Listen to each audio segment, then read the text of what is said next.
quite informative from my end, and I would have to say that Madame Lahai was my French teacher. Was not very good at French, I think, but I appreciated her classes, and I always liked to go to her classes. Unfortunately, French came up in an option against music, and well, that was a foregone conclusion in my book. But yes, I did enjoy my classes with Madame Lahai. I will now call on Nurse Reifer to present the citation for Madame Lahai. Mrs. Nurse Reifer.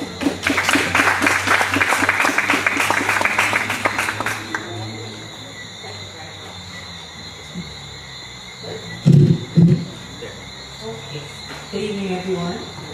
And I want to begin first by congratulating also Taiwana, the other awardee for this evening.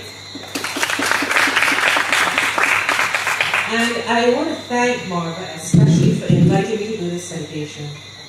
And I want to commend the association, of course, for choosing her as one of their recipients. Now, a citation, I understand, should contain a number of exact dates and times, but I have to say, and I warn you in advance, that this does not contain any of the above.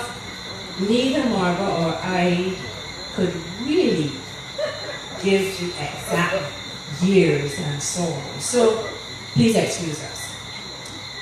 Marva has contributed in many ways to so many people, and through her work personally and professionally, she has done a lot to build Barbados, to my mind, and it's quite wonderful that she's being recognized in this year of 50th anniversary of independence.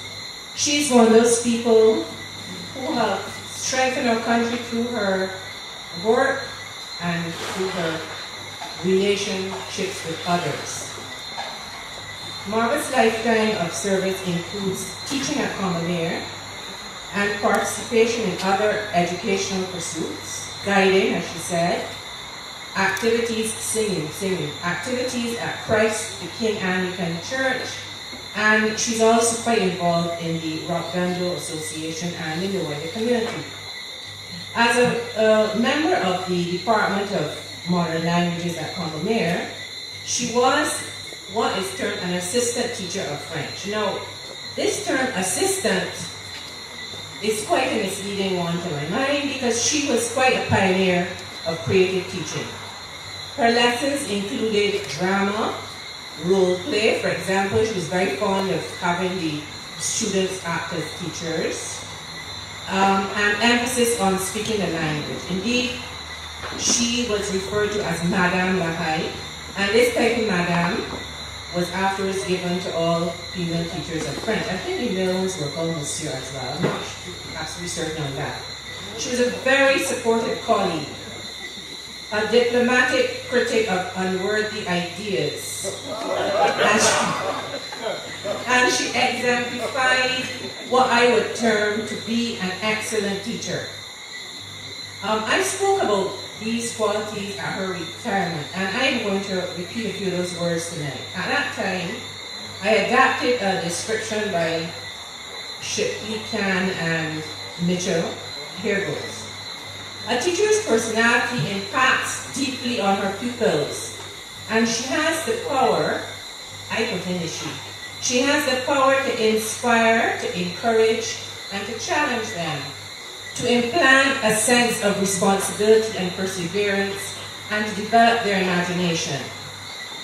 The teacher should possess emotional stability, sound mental and physical health, a dynamic personality, above average intelligence, creativity, imagination, and should also be resourceful. Here?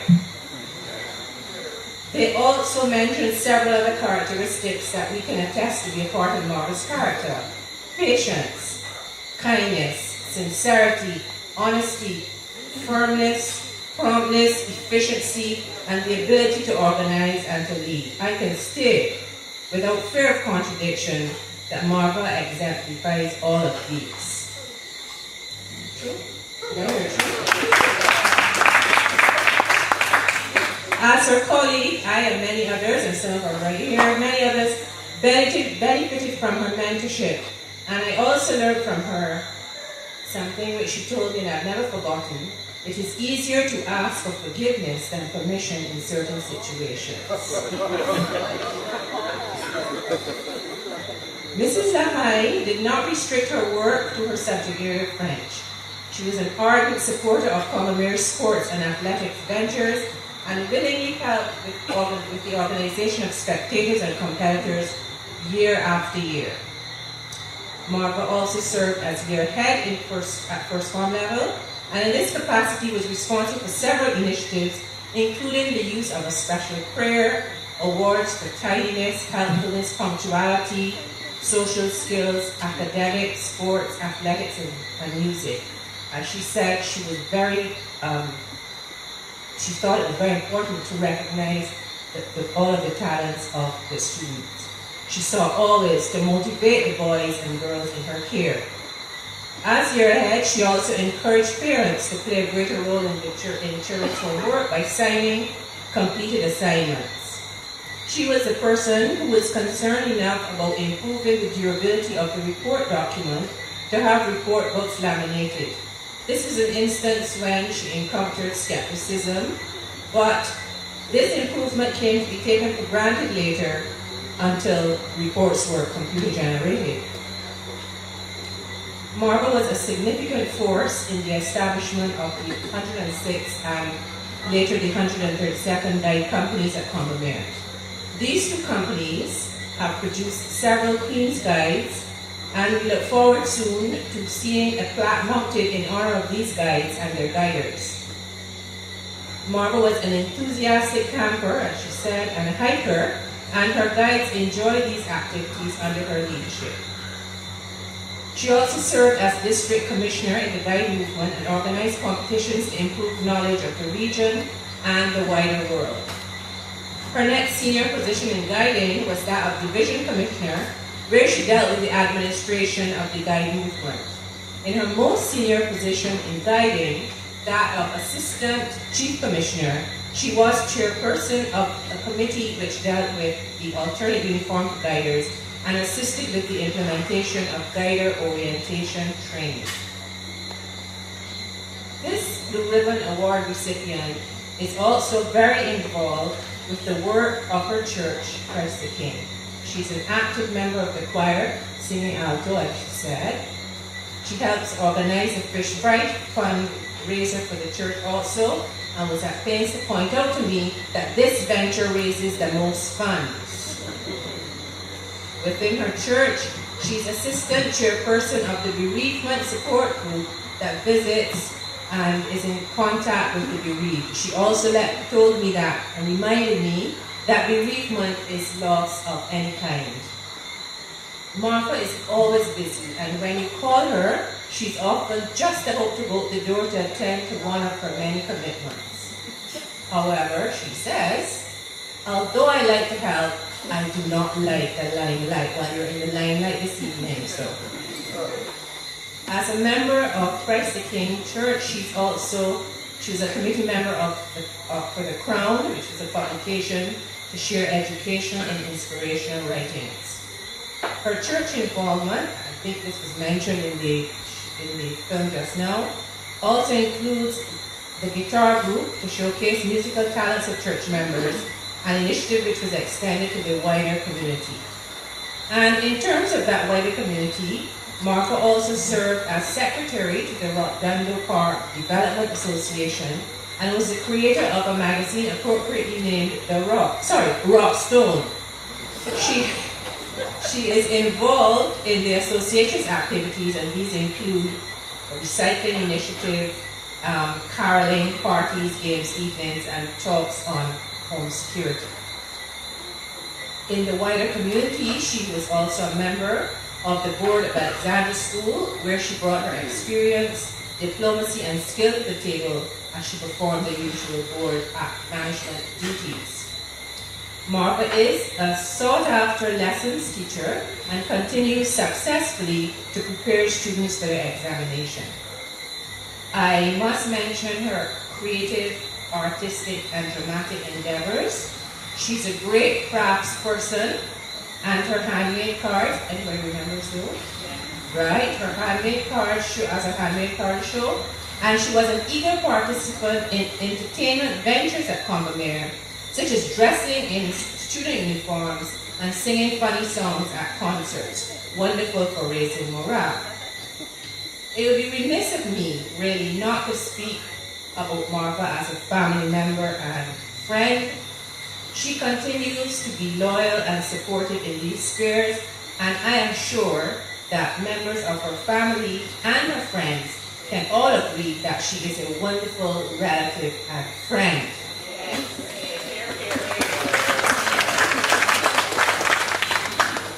Finally, I have to say that Marva is always able to remind herself and others that we should always be grateful for the blessings in our lives, as there are surely others who are less fortunate.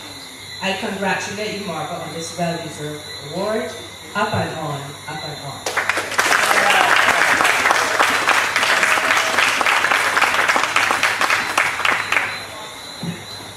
Thank you, Mrs. Reifer, for that insightful citation.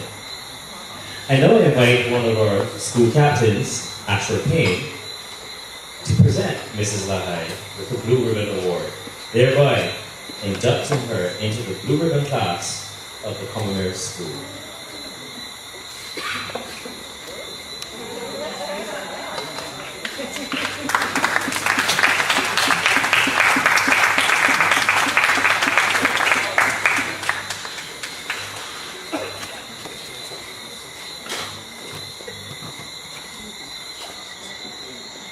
Mr. Chairman, may I have a word?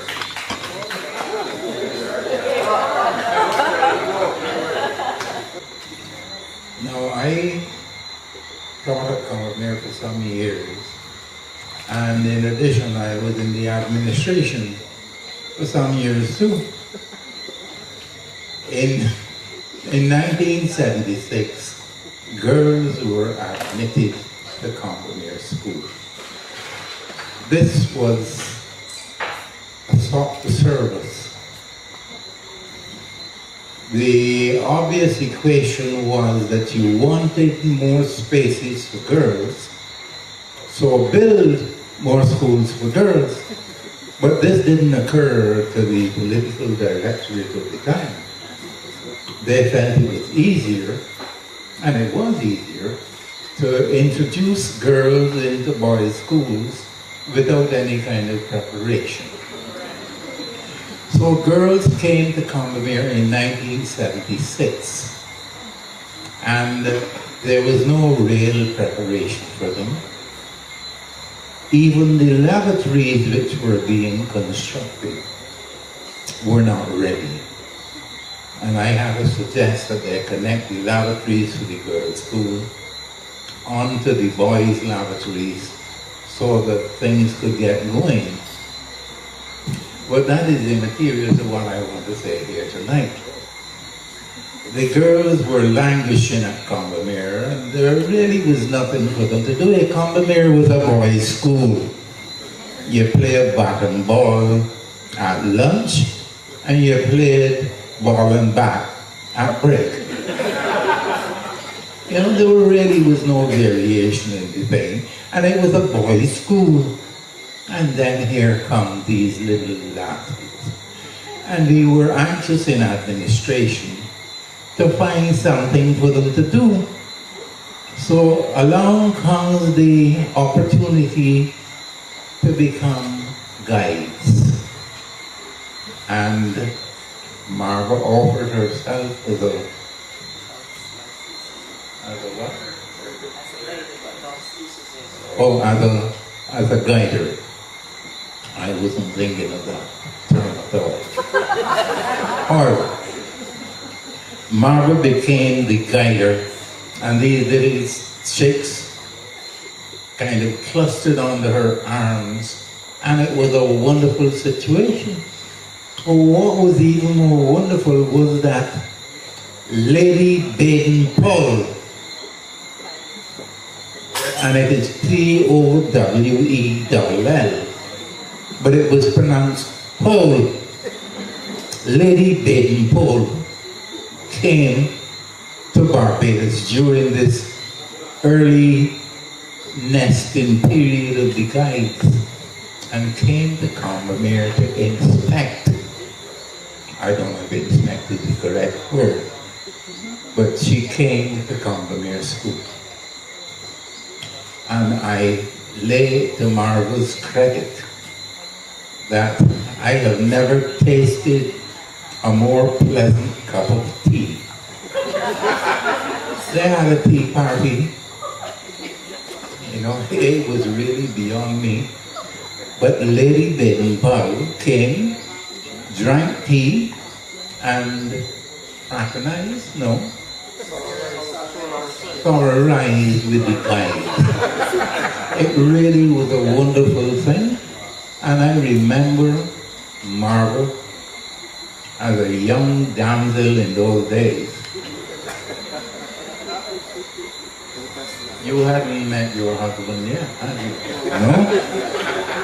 And she officiated at the whole thing and everything went well. And what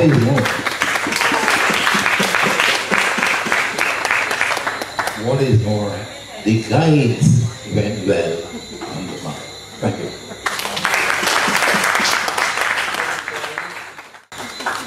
Thank you, sir.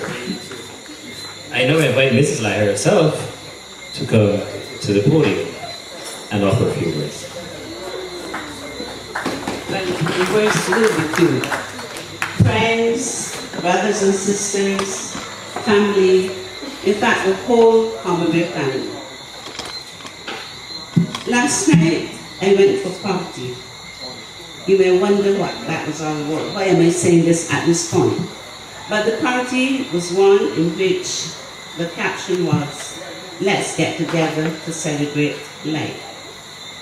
Tonight, we're celebrating two lives, Max and mine. And I am so grateful that I'm alive to hear all that's being said about me, instead of being housebound or in a coffin, for example. And I'm sure Tyrone feels the same way. So we have to celebrate life. And this is where we are now celebrating lives. So I would say, I hope you remember the first line of the Combermere school song. What's it? Lives are in the making here, and lives are in the making at Combermere. Thank you. Thank you very much for the award given to me, and I will continue to do my best to serve Combermere and the country. Thank you.